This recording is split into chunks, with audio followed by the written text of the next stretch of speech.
Uyingenza ukuthi ngithemba ukuthi niyaphila kuzonke indawo la kuzofuneka khona le video. Sekuphutshuka i-clip noma i-record yensiza uDubula ikhuluma ney'gcokama elisha, igcokama elisha labizwa uKhuzani ngesitabane. Le nkulumo-ke isusa umsindo ey'nkundleni zokuxhumana. Abantu abaningi sebeqale bayakhuluma ngayo uma ukuthi ubongayizwanga ngale nkulumo.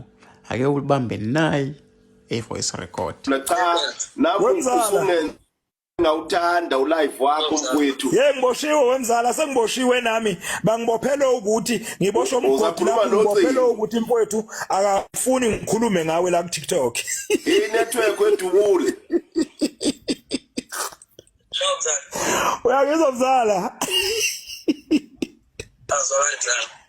Awungizwa kahle? Yeah, asizwakala manje.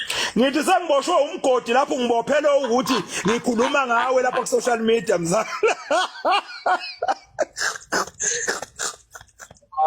Bonjour, ngeke ngixoxele esinye story. Noma ukuthi udawula nini.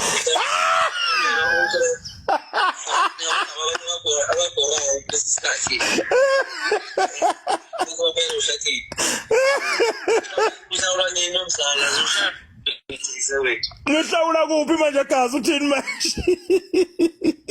Lezo ndawo zomsebenzi zokwelo yazi ukuthi lapha kwansi izolo.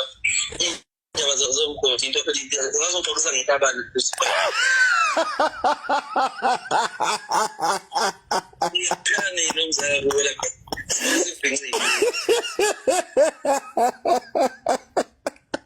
Hayi, sabe mzala, ngiyakuzwa futhi izosha amaduze gazi lami, izosha mzala.